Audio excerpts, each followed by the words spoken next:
开始半挂闪灯卡，换了个超微的5度多的锂电，上下装呢可费劲呢。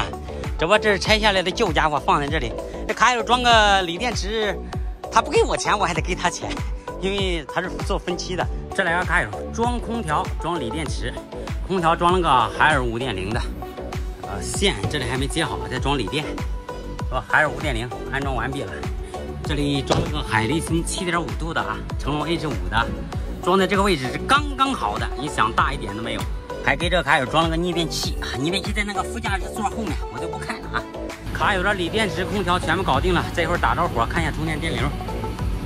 这一会儿是68%电，点这个 BMS， 对，充电电流47安，还算可以，反正没有闪灯卡快可以了。还有就是你想强启，点那个控制，上面有控制，对，强制放电。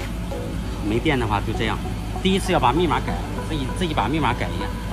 点你返回点我的，把里面密码改了，我的，把密码改了，修改密码，对自己改一下就好了。